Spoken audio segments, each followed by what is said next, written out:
Hello, everyone. This is Julieta, and on behalf of AppOmni and 451 Research, which is now part of S&P Global Market Intelligence, I would like to welcome you and say thank you for attending today's podcast titled Locking Down SaaS Risk with SaaS Security Management. Before we start, I just want to share a quick few housekeeping items. To ask a question, simply type in the question on the question box in your screen, and we will get us to as many ones as we can. The presentation slides are available for download in the resources section on your screen. And also, finally, please check back for the on-demand version of this webinar, which will be available briefly after the conclusion of the event. And with that, I will turn it out to the speakers to kick off the conversation. Hi, good afternoon, everyone. Thanks for joining us. So my name is Garrett Bekker, and see if there we go.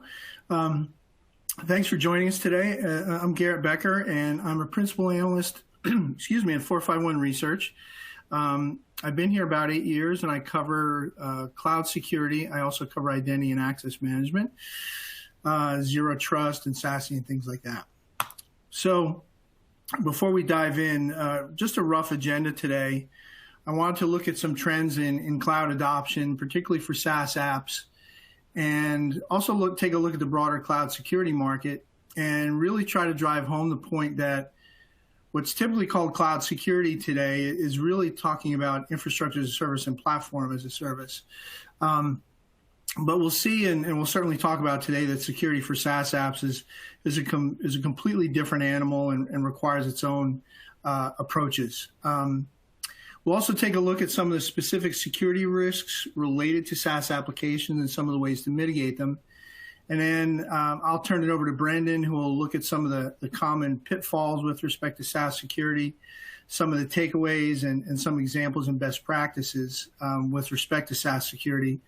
And specifically, he'll look at things like challenges with third-party applications. I think he's going to take a look at a customer support portal and anonymous API access and things like that. So jumping ahead to, there we go, slide 5. Hopefully you can all see this. This chart shows some data from a service that we call our Voice of the Enterprise. And we survey several hundred senior level IT decision makers on a variety of topics. And this one was about where your current workloads run and where do respondents see their workloads running in the next 2 years. And a couple key points jump out at me here. First, fairly obvious one, cloud adoption is growing and more workloads are moving to the cloud. Nothing too controversial there. It should be pretty straightforward. But I want to call out was a few things specifically. One, more than half of all workloads will run in some form of public cloud in the next 2 years, and specifically 57%. The other point I wanted to make was that really the mirror image of that was the rapid decline in workloads that are going to run on-prem. In fact, that's the orange boxes at the bottom if you can't see that. But it's essentially telling us that workloads are going to be almost fall by 2/3, from 38% to 14% over the next 2 years. The other point I want to make is that the number one venue to run workloads will be as a SaaS application. That will be number one in the next 2 years. So that's a big takeaway, and we'll talk about that a little bit on the next slide. One of the other interesting things for me, though, one of the biggest takeaways is that each of these venues, look how widely distributed they are, right? And that means that essentially they all have different architectures, which in turn implies that they all have different security requirements. And I think there's a lot of tendency to look at all the benefits of cloud, and I certainly get that. But if you think about the average security practitioner who typically runs a hybrid enterprise these days, and unfortunately I don't have any hybrid data slides, but our data shows that most firms are now running in a hybrid environment. What that means is essentially from a security standpoint, you need to secure all of it, right? You still need to deal with your legacy on-prem systems, but you also have to deal with your new cloud environments. So I don't know, Brendan, is anything you want to address? I know we talked yesterday about you'd seen a fairly rapid move for your customers. I don't know if you want to weigh in on that. I talk to a lot of CIOs. I talk to a lot of CISOs, and I think that, anecdotally, all the data you're showing I hear it. I hear it in the field because we had to do so much data migration, application migration, and cloud migration in the past 2 years. No one feels like they got it right. No one feels like they got everything perfect. We did what we needed to do on a very accelerated and compressed time frame, but no one feels like they got everything perfect. There's some general unease on what did we not button up, what did we forget about, what did we not consider in our move to the cloud. So I hear it when I talk to customers, and I think that this data shows it. Excellent. So this next slide basically double clicks on that same point. It's essentially that, SaaS applications are the most widely used form of cloud application these days. And really just to drive that point home, nearly 3/4 of all respondents are now using SaaS apps, which is the number one choice by a wide margin. Number two was infrastructure as a service and platform as a service at 61%. And also maybe worth calling out that that's nearly double the number that are actually using on-prem private cloud. So, this is essentially across every type of business we're seeing this sort of adoption too. And I know, Brendan, did you have anything you want to add to that? I just think that SaaS security is clearly the number one form of cloud, but how is something that's this prevalent and this popular still so poorly understood in the enterprise? And I think that speaks to, we don't have a clear shared responsibility model. We don't have clear ownership. And, SaaS doesn't fit cleanly into any of the classical architectures that we're used to working with. So I think it is a little bit of an odd duck, but it's funny that it still is the number one way customers of all sizes consume cloud, but it's the least understood. Right, 100%. So this next slide, and really the point I wanted to make here, was that cloud security, along with the adoption of cloud security continues to be a top IT pain point. And this has pretty much been the case since I've been covering cloud security over the last few years, so it's certainly nothing new. It's been a primary impediment to broader adoption. And I think you can make the point that while most firms have some degree of cloud services deployed, as we've seen, and I think you can also make the point that most are getting more comfortable putting critical data and sensitive data in the cloud. Security remains the number one organizational concern that they have, and it hasn't dropped as a pain point as cloud adoption has increased. And I think the difference between this slide versus the last two, which is really about looking at how the business side has changed cloud adoption, and certainly business units are moving that way. I think it's fair to say also that security is really becoming more critical to the business, even though cloud security has been fairly steady as a pain point. And I guess one of the things I want to point out is that this slide, like a lot of the studies we see on cloud adoption, really doesn't distinguish between infrastructure as a service and SaaS security service. And I think there's maybe a different reality with SaaS, and I think companies are finally starting to realize the importance of SaaS security as a completely separate entity from the security issues they may see with like AWS or Azure or GCP. Go ahead, Brendan. I was going to say, I couldn't agree more. Cloud security is a very overloaded term. And the way that you protect your workloads in serverless, or the way that you run virtualization in Azure, or the way that you run SaaS like GitHub, those are very different technologies.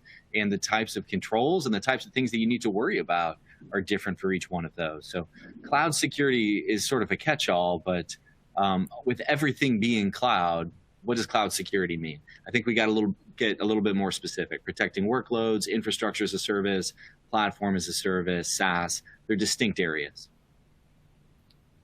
100% agree. So moving to my next slide here. Let's see, where do we go here? Okay, so no surprise then. These two slides look similar, so I got confused for a second. Basically, shifting from top pain points to top security priorities, not a surprise then. Securing cloud environments is number 2 InfoSec project over the next 12 months, according to our survey service. And that's actually ahead of other hot topics in security, things like regulatory compliance, which came in at, where was that number? little bit further down, I think number 5. Zero Trust is another big one that I spend a lot of time on in the years. That's further down the bottom. And I should also point out that securing cloud workloads is a high priority, coming in at number 6. So next slide I really want to talk about is how do I view and how do we view the cloud security market from an analyst perspective. And a couple things. First of all, this market is still quite young and still in its infancy, arguably. Again, I've been covering for about 8 years. I think arguably cloud security as a whole has only been around for about 10 years. I think that's point one. The other point I wanted to make is that we've seen tons of financial activity in this space, and perhaps not surprisingly, but over the years we've seen an awful lot of venture capital flow into this space for probably obvious reasons. Certainly the earlier slides would certainly support that. We've also seen a lot of M&A activity in the past few years. But as I hinted at earlier, the cloud security market is really not homogeneous. It's really different ways to slice it and dice it. And really one way that I like to think of it, and this is fairly high level, but you divide it between there are basically 3 groups of participants in this market, or combatants, if you want to think of it that way. And the obvious one would be just some of the legacy security vendors. Their names like, Palo Alto and Zscaler and Cisco, what have you, are playing a bigger role in cloud. And some of that's been via organic development, but also a lot of that's been by M&A. And in fact, a lot of these vendors have splashed out a lot of cash in the past few years to get involved in cloud security. In fact, I would argue that a lot of them were late to the party. Previous years, I put out a number of reports predicting that the incumbent security vendors were sort of ignoring cloud security, so they finally caught up. And they've been putting out a lot of M&A activity in the area. Also, cloud providers, that's the other big actor. On the IaaS side, it's the hyperscalers like AWS, Azure, and Google Cloud Platform, GCP. And then even on the SaaS side, we've seen some of the large SaaS providers have some pretty extensive investments in security over the years, whether it's Box or Salesforce or Microsoft 365. They too have had a combination of both organic and M&A in terms of development to build up their security strategies. And in fact, just this morning, maybe some of you noticed, there was a pretty notable one. Google announced this morning that they're going to be paying $5.4 billion to acquire Mandiant to basically add their incident response capabilities. Lastly, and then we have these standalone third-party cloud security providers. So vendors like AppOmni, which compete in a variety of cloud subcategories that we'll talk about in the next few slides. But certainly it's a thriving ecosystem. I mean, there's at least 100 standalone cloud security providers that we've counted, and that number just seems to keep growing. Brendan, anything to add to that? I would just call out that the 3 main security vendors that you have listed, the established security class, Cisco, Palo Alto, and Zscaler, these are network security companies. And there's a lot of network security problems. But when you look at SaaS, fundamentally, it's an application and data problem, not a network problem. And I've seen that, when you're a firewall admin, you think a firewall is the answer to everything. But looking at the way SaaS works and the way the multi-tenant model works and the way you have combined database, application, web server, and third-party apps all kind of rolled into one system without clear layers to it, it's not necessarily a network problem. So I think that we have taken previous approaches to try and build a wall around the cloud or extend our LAN-based firewalls to the cloud. And there's certain value in those approaches, but I think overall trying to build a firewall around the cloud is not the way forward. You got to be looking at zero trust. You got to be looking at identity. You got to be looking at securing your data and securing your applications, not just hoping that the bad guys can never get to it. Yeah, 100% agree. In fact, I started out my career doing network security about 20 years ago, and I was analyzing those markets, and then I was actually installing it. And I think it's a fair point. A lot of people in positions of authority and security now basically cut their teeth on network security earlier on, and a lot of their approach is always buy some box with blinky lights and put it in the rack, and I jokingly said that, they say if you have a hammer, everything looks like a nail, and if you have a firewall, everything looks like a layer 4 IP packet. So 100% agree on that. So moving on to the next slide, here's basically another way to break down the cloud security market, and basically in terms of what they're designed to secure. And essentially the way I do it, and also my colleague John McNeese, who covers the infrastructure side, we basically divide it that way. So on the one hand, you've got security for infrastructure as a service and platform for a service. And then on the other side, you got the SaaS side, which is what I cover. I think there's also another point to make as well, and this is fairly easy. Some people make this mistake, but I'm very careful to distinguish talking about security for SaaS apps as opposed to security delivered via a SaaS model. And certainly we've seen over the years a lot more of that. You see vulnerability scanners and DLP, even firewalls and things delivered in a multi-tenant SaaS architecture. To my mind, that is not SaaS security, although I've seen market forecasts and conversations out there in the media that actually lump that in, but I think that's a completely different part of it. So in any event, very high level. On the right side, we've got some various categories of security for infrastructure as a service. And I think one important point is basically follows the shared responsibility model. Certainly, you could argue that the SaaS side does as well, but there's a lot more sharing of that responsibility on the infrastructure side. Certainly, the cloud provider is responsible for securing things like the underlying infrastructure, the bare metal, hardware, things like that. While customers are generally further up the stack, they have access to and are responsible for everything on top, the middleware, the applications, the data, et cetera. So some of the broader categories that we have under there traditionally was cloud infrastructure security, although that name seems to have gone by the wayside over the years. And we hear more about things like cloud workload protection, which essentially deal with things like threat protection, vulnerability scanning for cloud workloads, et cetera.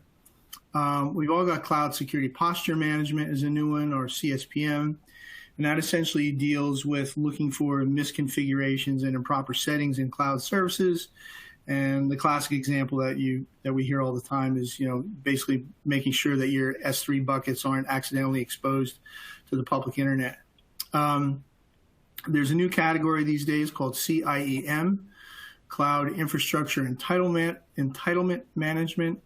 And that deals with things like managing permissions and access rights within public cloud environments. And what we typically find is a lot of cloud services will over-permission access rights and entitlements to the extent that a lot of them are unnecessary, but they represent certainly an attack vector. There's another one called CNAPP, which is Cloud Native Application Protection Platform.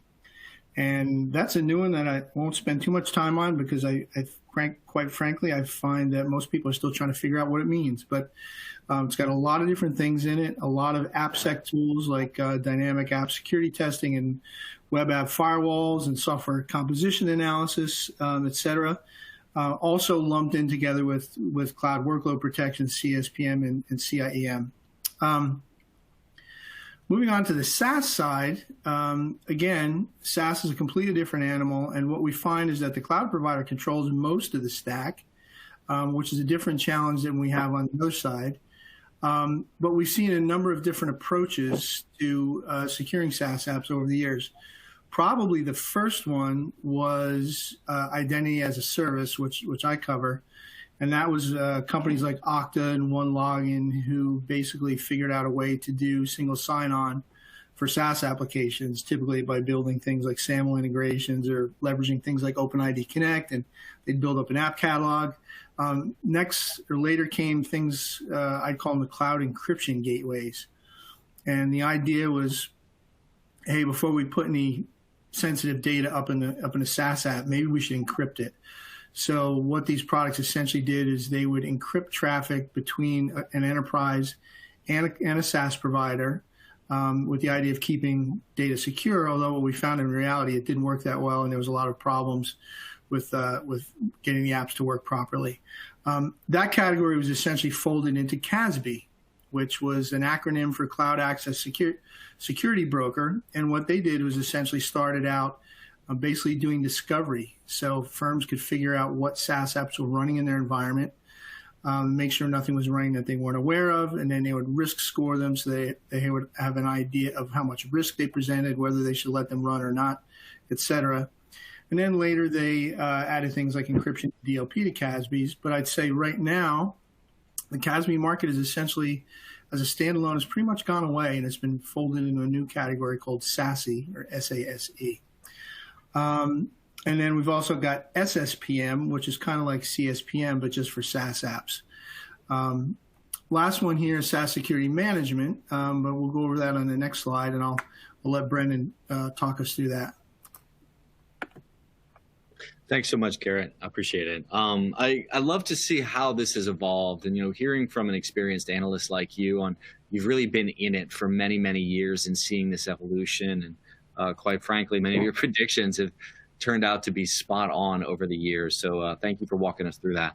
I'm going to talk about what is SaaS Security Management and what those components are. So SaaS Security Management is holistic SaaS security.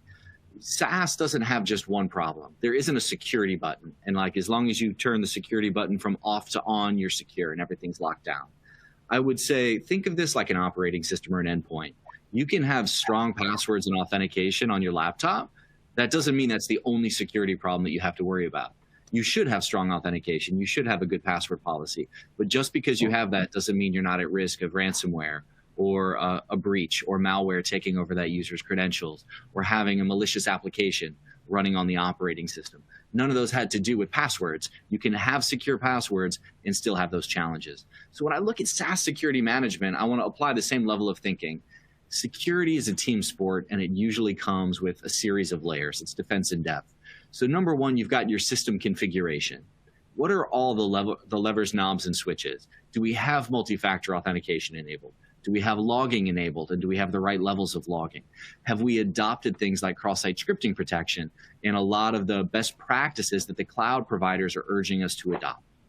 The second layer is you got to look at permissions and access control. Who are your users? Who are your integration accounts? What service accounts and workers do you have that integrate with other SaaS applications or that integrate with things that you have running in AWS or on-prem or in hybrid data centers? There's a lot of interactivity. These SaaS applications are hubs with many, many spokes throughout the enterprise coming into them. And just like we see on an operating system, there's users and there's service accounts and there's integration accounts. Then there's privacy and data governance. Where is that data stored and who has access to it? And are you compliant with all the regulatory requirements that you have? And just getting a lens on who has access to your data and are you meeting your compliance obligations is very, very difficult because every SaaS app is going to be configuring compliance and measuring compliance a little bit differently. And then the last piece, third-party integrations, apps, and APIs. What apps are running? What are the users doing with it? Are those apps shipping my data out of the SaaS cloud that I trust across the world to a third-party application I've never heard of before? What APIs do we have configured and listening? Do we have high-privileged APIs listening to the anonymous internet? And now the anonymous internet can start to read and write my data almost like an open S3 bucket. Well, that's not system configuration, and that's not user permissions. So SaaS Security Management is really looking at the multiple domains of SaaS security and putting them together into a framework that allows security teams to manage multiple security domains at scale. Excellent. So I will talk us through this next slide, and then I'll turn it back over to Brendan. So really, what are some of the unique SaaS challenges that we have to think about that we sort of alluded to before when we said the architecture is a little different? And I'd say, the first point is that a lot has changed in the SaaS world in the last 15 years ago. For starters, today there's just simply way more SaaS apps than there were 10 years ago, and the number's growing all the time. I remember the CASB providers used to put out data that, the number of SaaS apps in existence was 700, then it went to 800, then over 1,000, 2,000. It's probably now in tens of thousands. But we've also got the other real notable point is that, you could argue that SaaS apps aren't necessarily just apps anymore. A lot of them have evolved into actual platforms with their own ecosystems. If you look at Salesforce, if you look at ServiceNow, Workday, et cetera, these are really own ecosystems to yourselves. And in fact, many of them have tons of third-party applications that integrate with them, which adds another thing to look at and something else to worry about that I think Brendan's going to talk about later. We've also seen SaaS apps are now arguably mission critical. Years ago, that wasn't necessarily the case, but firms are using them and basing their business on them. Their most sensitive functions are now run through SaaS apps. They're storing sensitive data. Years ago, I think it's safe to say a lot of firms were worried about putting sensitive data and PII in their SaaS apps, and now that's more common. We've also seen some interesting things with SaaS apps in terms of the numbers of settings and API calls, which can make it really easy to leave sensitive data accidentally exposed, kind of like a SaaS security posture management issue. And we've also seen just the way SaaS apps have evolved over time has just become a lot more complicated. So I guess with that, I'll turn it over to Brendan, and he's going to drill a little bit deeper into some of these challenges and also spend the rest of the talk talking about ways we can go about addressing them and some examples. So Brendan, all over to you. Hey, thanks so much, Garrett. So I've been doing this for more than 20 years. I've been a security practitioner since the late 90s. Before founding AppOmni, I was security CTO at ServiceNow. Prior to that, I was the CSO at Salesforce. I was at Salesforce for a total of 10 years. So I've really been working on securing SaaS applications full time since 2007.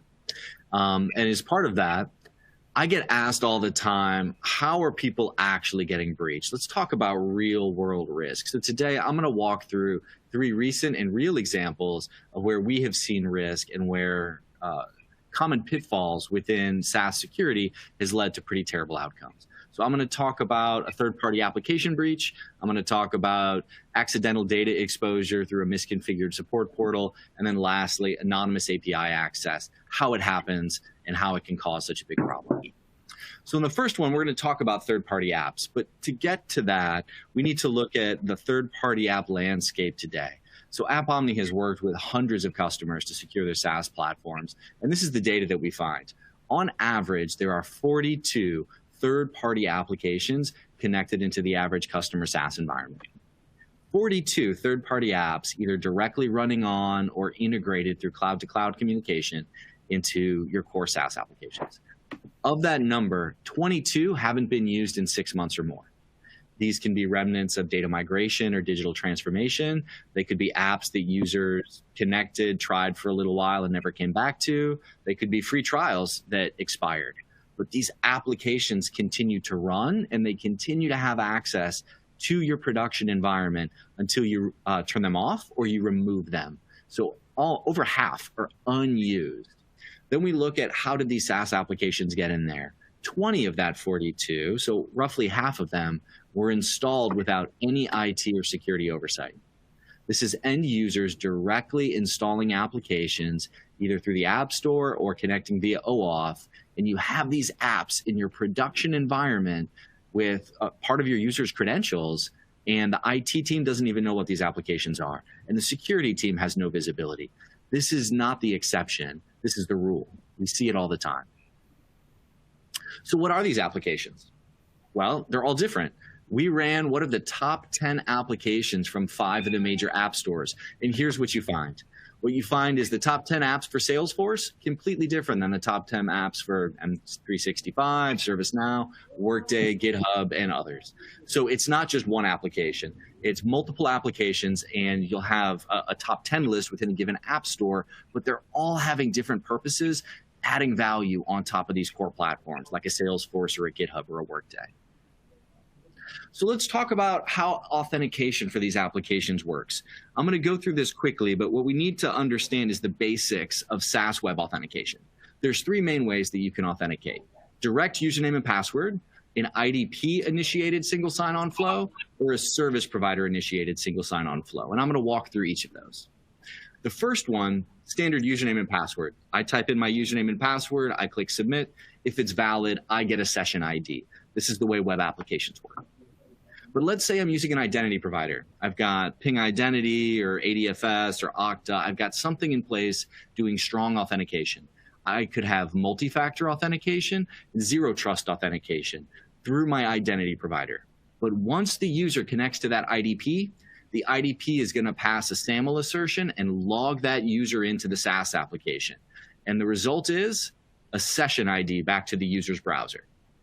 The third type, which is service provider initiated flow, this is where you can configure your SaaS platform to refuse local authentication. If any user tries to authenticate directly, it's going to redirect them to the IDP and say, if you want to talk to me, first you got to talk to this identity provider and do strong authentication. This is a best practice, but the end result of the user going through this is a session ID. So you always get the session ID, no matter how many hoops you have to jump through for that initial user authentication. Once you have gone through that hurdle, once you're authenticated, your browser is just using a session token. And until you log out or reboot or close your browser, that's all you need for the remainder of the day. So now that I've been authenticated, whether it was simple authentication or very strong zero trust authentication, once I'm authenticated, I'm in the SaaS cloud. And let's say that I'm having challenges with my writing. So I'm going to take a very popular grammar plugin and I'm going to install it into my office productivity SaaS environment. It's going to help me write better emails. It's going to help me with my documents and the things that I'm writing for work. And I can do that for free, actually, through the App Store. So I'm going to go install this grammar app into my office productivity SaaS platform, and it's going to ask me, hey, Brendan, this app is trying to connect to your office environment. It's asking for read update contacts. It's asking to sync your data. It's asking to read your emails. And I'm going to click yes. Now, it's important to look at when we install these applications and they give us their bill, here's all the privileges that we need or the security access that we need. It's not multiple choice. It's a yes, no. So you can't start pairing those away. You either say yes and the application installs, or you say no and the app doesn't install. So as a user, I don't have much of a choice, but I really want this grammar app. So I'm going to click install. Now that I'm authenticated and I said, yes, I accept this, please install it, an OAuth token is going to be created. And my Office Productivity SaaS application is going to give one of Brendan's OAuth tokens to the grammar app. This allows it to maintain API-based cloud-to-cloud communication without me ever having to log in. So the next day when I come into the office and I do my single sign-on strong authentication again, I don't have to go re-authenticate that grammar app. It just keeps running in the background because I've already granted it access once. This is not a bug. This is a feature. This is the way applications are meant to talk to each other. Think about the apps that we have on our phone to get email. We don't have to sign into those every day. You have to strongly authenticate it once. And in the background, whether you're at home, whether you're at work, whether you're at the airport, it's syncing your email in the background. These application tokens are valuable and they make it easy for these apps to work. But they also can cause a backdoor to be created. We have seen in breaches like Kaseya, we have seen in breaches like SolarWinds, that third-party apps can be the weak link. As an attacker, if I can break into one of these third-party apps, even something like a free grammar app online, that may not be my ultimate goal. I want to get into that application because it has OAuth tokens into the mailboxes and third-party apps and document repositories of all of these various customers. When we think about a classic attacker's kill chain, what they want to do is land, they want to increase their privileges, and they want to move laterally. That's how we tend to see attacks work in the enterprise. This is a new twist on that. You can't really escalate your privileges if you attack one of these third-party apps. The bill of privileges has been set at install time, but you can move laterally instantly. If you can take over one of these applications, it's already got valid, authorized API access into a multiplicity of different customers' production SaaS environments. And attackers know this. So when we look at third-party application breaches, there's certain things that I see people get correct. They look at their identity provider. I'm seeing more and more zero trust and strong authentication. And I'm seeing SecOps monitoring for things like credential spraying or suspicious activity at the identity provider. But what tends to go wrong is there's an incorrect assumption that apps need to behave like users. They need to log in like users, and that everything must go through your identity provider. That's typically not the case. And oftentimes, teams don't have any visibility into what's going on in the SaaS application. How many OAuth tokens has it handed out? Are those tokens being abused? How often are they being refreshed? How often are they expiring? Are we even using them anymore? There's no visibility, and you're not going to get that from your IDP. You have to look at the SaaS application and see what third-party apps are in there and what they're actually doing. You need an inventory, and you need monitoring of what those apps and APIs are doing in production. I'm going to talk about a second case, and we have seen this so many times over the past couple of years. Most SaaS applications have a built-in application web server functionality, and this is not tied to one particular platform. We see it typically where teams want to expose part of their data to their customers or part of their application. And we're going to go through a recent breach around a customer support portal where there was a back-end SaaS application exposed via web so that the knowledge base and FAQs and support portal could be online for customers. And an attacker found it and abused it. It's a pretty simple attack when you think about it. When you connect to a support portal, here we have a classic support portal that's very basic. It says, how can we help? You can search for your problem. You've got different requests. You can open cases. You can look at the knowledge base. You can ask the community for help. But underneath the hood of this support portal is a SaaS application. And the database behind this, the SaaS database, has the support case table. And so this was configured to give two classes of users access to cases. All of our internal users are support agents. So we're going to give them full privileges to support the support case database. They can read, write, create, delete cases. And then we're going to take the outside users. This is our customer. This is our external support user. And we're going to give that support user profile access to read, write, and create new cases. So we're granting these two different user identities database table access in the SaaS platform. This is important. So now when we go back to our SaaS application, and I see this support portal, there's something interesting here. It says my open incidents, and these are the most recent support tickets I have. So what I'm going to do is I'm just going to inspect this element in my browser. I'm going to dig into the HTML and see what that widget is doing. And behind the scene, there's a little bit of JavaScript. This is a very basic JavaScript query. It's hitting the case API, and it's passing an ID parameter, in this case 100682. And that is one of my support cases. And based on the response from that query, it's populating that little incident widget with JavaScript. So what we did here, and what the attacker did, they went through and started incrementing the ID parameter in the query string. So our case was 100682. The attacker just went 683, 684, 685, and started requesting the next cases, and they found out that they could get responses. So they were getting responses to other people's cases. But there was something else that was very interesting in that response, which was a new parameter we'd never seen before. You can see it there highlighted. There's a parameter called portal user ID, and that is 502345. So using the exact same method, we're going to now request a user instead of a case, and we're going to request user 2345, 2346, 2347, and so on. And it turns out the application will spit all that data back. So we have users that all have the same privilege level in the SaaS application, which means any user of this support portal can see any data belonging to another user. So what the outside world should have seen was just their cases, just their support portal, just the tickets that you've logged and the data that belongs to you. But because this was a window into a huge multi-tenant SaaS application, this is what the outside world did see. This is actually a screenshot of us responding to the issue with this customer. So I've blacked some things out here, but this is a real showing. There's a lot of stuff that the outside world should have seen, like patches and release notes and news articles and FAQs and how-tos. And there's a lot of information that was PII that was exposed. Attachments, email messages, user data, some stuff that's sensitive enough that we actually blacked it out. So what you had was a big mismatch between what people saw on the screen and what the underlying permissions to the SaaS database allowed.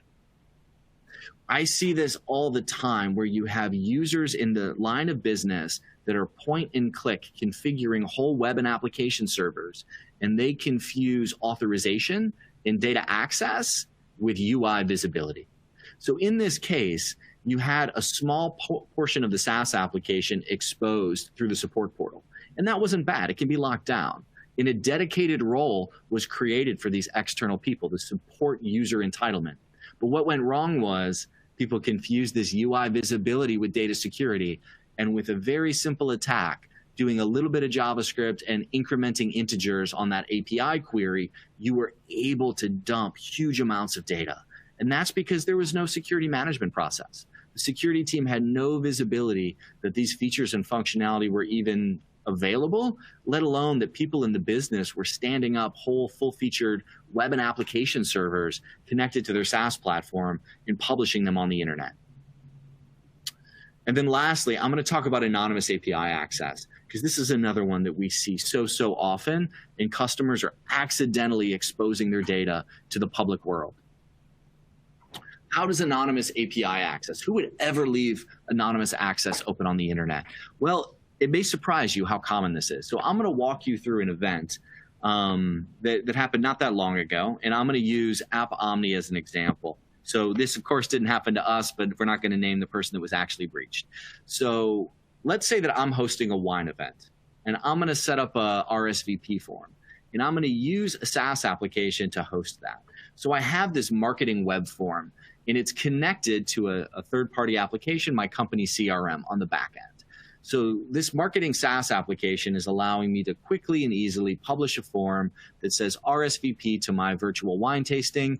The only pieces of data that I need are your email address, your name, your phone number, and your shipping address, so we can send you a bottle of wine. Now, the way this was set up, it was set up to take some very basic information through a post request and hand it to the CRM. Now, you don't want users to have to go create an email address and create an account just to RSVP to your web form. So no login was necessary for this web form. Anyone in the world could come to the web form and type in their data. The SaaS application would then take that post request and hand it to the backend CRM. This is like a mailbox. Anyone on the street can drop something into one of those blue post boxes, but it's locked. No one can retrieve it once it's been put in there. So this is an anonymous, one-way write architecture. Anyone can sign up. That registration is handed to the CRM application on the back end, and there's no read access coming back. So that's actually a very secure architecture. It's a one-way transaction, but it created a functional problem for this company. The functional problem was people were signing up multiple times, duplicate leads, people were getting multiple bottles of wine shipped to them, or in some cases, account reps or customer service managers were having their customers paired with the wrong people. And the business wanted to fix that. They wanted to say, don't be double signing up or triple signing up customers. Don't be sending customers to the wrong group. Go look and see if they already have a support rep or a sales rep that they're working with, and make sure that they're with them. Very, very basic functional problems that they're trying to solve here. And this is how they solved it. They gave this SaaS application read access to the CRM database. So instead of just dropping that letter anonymously in the post box, now we can suddenly read through the post box to see if there's already a letter inside. So now this anonymous one-way write has become anonymous write has become anonymous read write, where anyone can post to the form, but given the right privileges or the right query, they can extract things back. So they created a data leak here by changing the permissions of one single account from write only to read write. And I'm going to walk you through what that attack looks like. Very similar to what we did before, all we have to do is inspect element in Chrome or open up the HTML source and start looking at the page. When I sign up for this marketing web form, it's a simple post request, and it's sending it to a particular API. Well, I can now hit that API and query based on email. Previously, any read operations I tried failed. There was no read access. It was write only. Now that the read functionality has been turned on, that entire API has woken up. It was always there. It just had nothing connected to it. Now that it's got that backend CRM connected to it for the read operation, all of the data is at its fingertips. So now when I search based on email address, I get a lot of information dumped back that I shouldn't see. And in doing this, we suddenly learn a new parameter, just like we did in our previous attack. It's leaking data and teaching us more about the SaaS application by us simply querying for user emails. It's passing back this new parameter called company ID. And so we can see that there's a distinct company ID, and let's query it and see what data we get back. And when we query that company ID, exactly what we expected came back. It gives us data on all the users associated with that company. So suddenly, I don't need to guess email addresses anymore. I can just iterate through company IDs by incrementing that integer in dumping contact details and account information out of a private CRM that's on the back end, not even connected to the internet, for all of these systems, because my SaaS application for my virtual wine event was overly permissioned in how it's signing up. So what was set up correctly here was having a dedicated service account and having that one-way write architecture. That is secure. That's a great way to build this. But what went wrong is you had two different systems, and there was one privilege that made it secure, that lack of a read operation. And by granting that read access to your marketing SaaS, the whole architecture went from secure to completely insecure. And to make the matters worse, no one was monitoring that key security control. That write-only access was the linchpin that made the whole thing secure, and no one was monitoring if that changed. And so it did change, and it changed to solve a functional problem, and it created an enormous security problem. And these are not changes being made by security people. These are people in the line of business. This is your marketing team. This is your sales team. This is your sales ops administrator or your IT database admin. It's not necessarily security savvy people, and it's not necessarily people that understand that there's security impact to the changes they're doing. They're just trying to host a virtual wine tasting. They're not trying to be an insider threat. So takeaways and best practices for what we see. What should security teams be doing to better secure their SaaS platforms? I think that there's a lot, but we had to come up with just a few of them here. So the number one thing that I have to say is embrace the SaaS shared responsibility model. SaaS is not magic. There isn't one security button, and as long as you press the security button, all the shields are up. It doesn't quite work that way.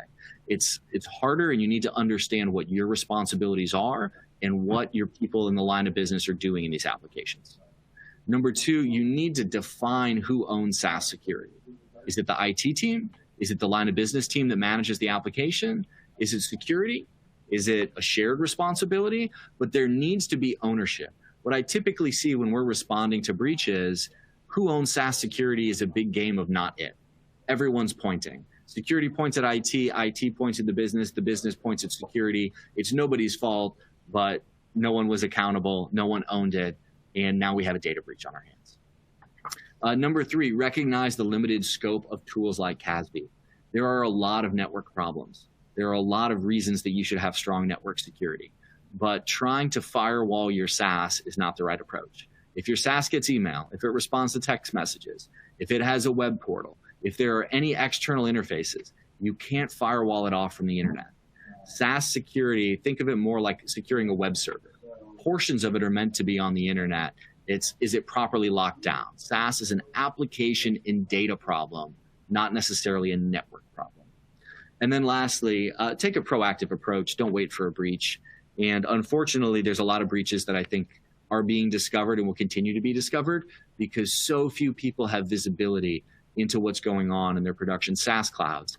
But who does have visibility is the attackers.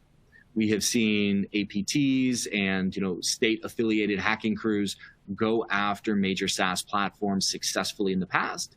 And we have seen that sophisticated actors and criminal gangs are very good at mapping out enterprise attack surface and understanding where security teams don't have visibility. And very few security teams right now have proper visibility into what's going on in their production SaaS applications on a daily basis. So protecting your SaaS data, secure your data, not just the perimeter, as I said, gain visibility into who has access to your data, implement guardrails for your users. You can't gate every single change. People are living in SaaS applications all day, every day.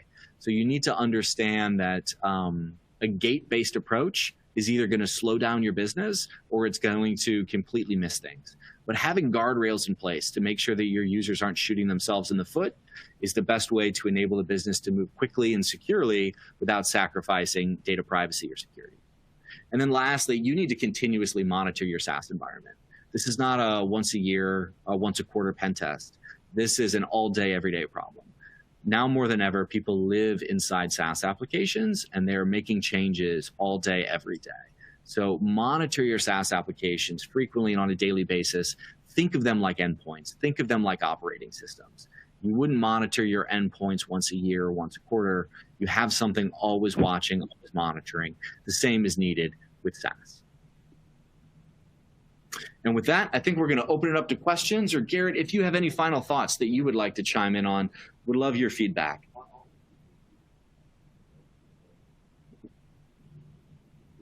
The old mute button got me. Yeah, this is really helpful. I think to your point, I mean, if anything I could drive home is that, if I haven't already, is that the people are starting to finally, I think, come to grips with the fact that SaaS security has got its own unique problems and its own unique challenges, and it's a completely different beast to work with. But I think we're finally making some headway. So look forward to seeing what kind of questions we have.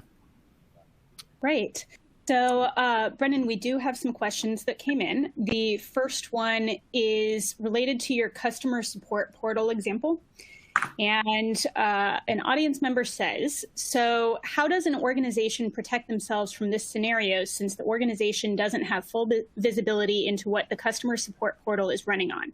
What is outlined in a SOC 2 report may not be operating effectively, and or the controls in a SOC 2 report doesn't describe everything. That's a really good question. That's an advanced question. So whoever asked that question, thank you.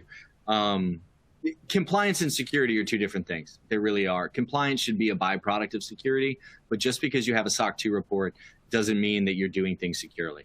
I like to think of it as, if you built a bad house, you don't blame the person that sells you the lumber, you blame the builder.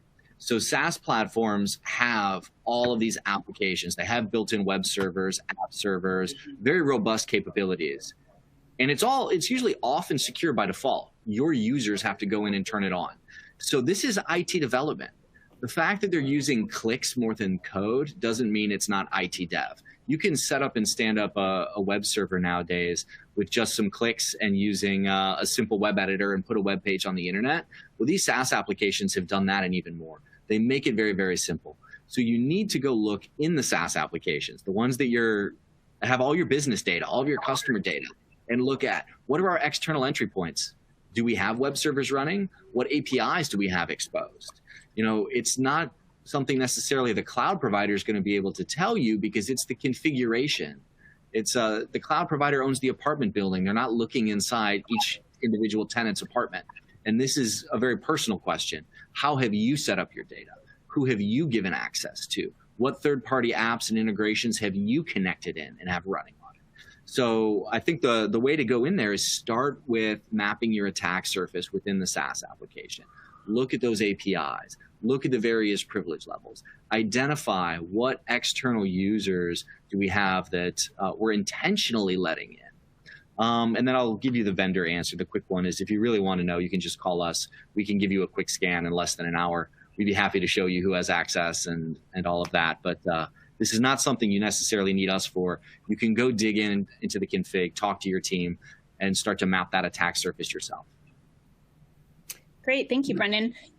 Here's another question from the audience. Thanks for these examples. They're very helpful. Are there any other SaaS issues that companies should address right away? Yeah, many.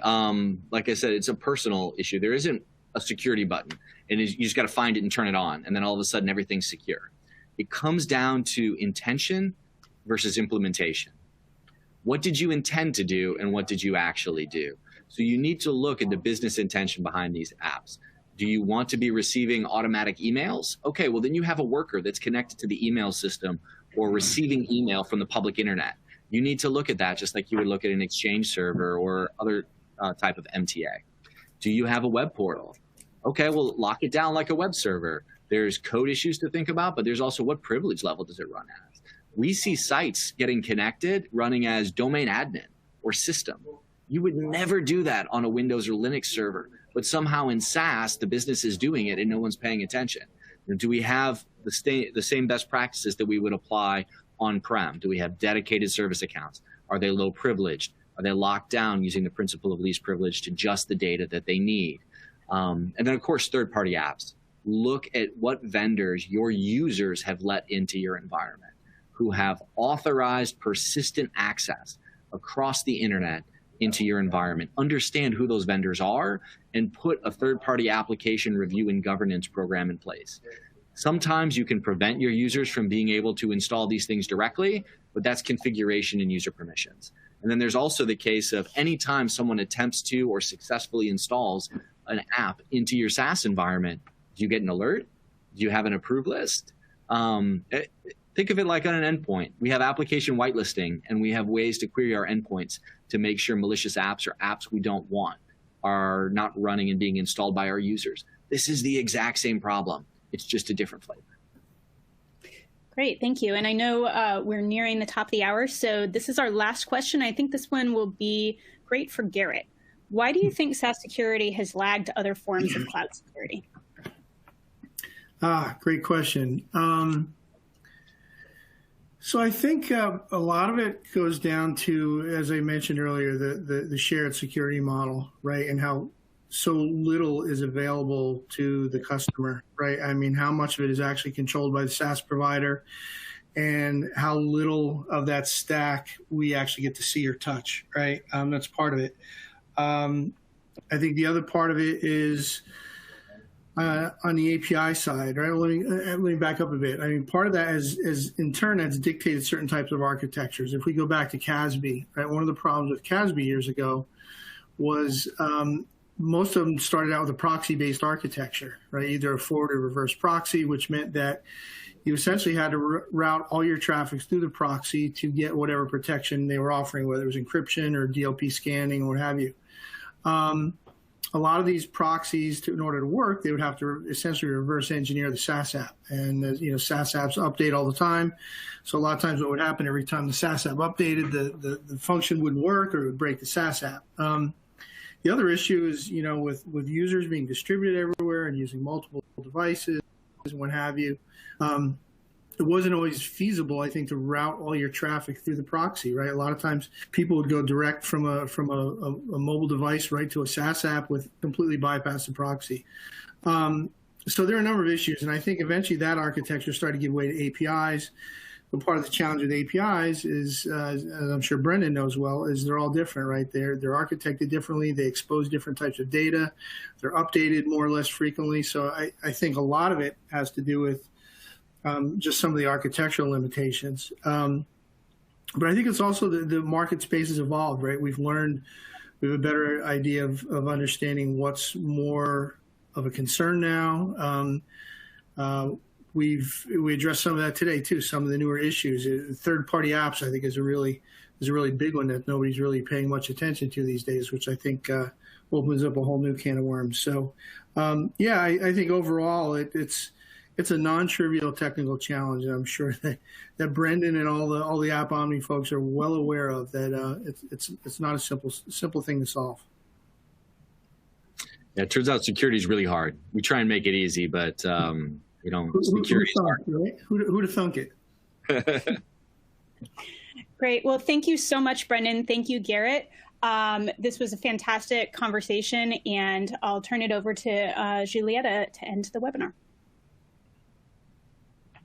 Thank you very much to all of our speakers, and thank you all for attending. On behalf of 451 Research and AppOmni, I want to thank you for joining today. And don't forget the on-demand version will be uploaded shortly. Bye. Thanks.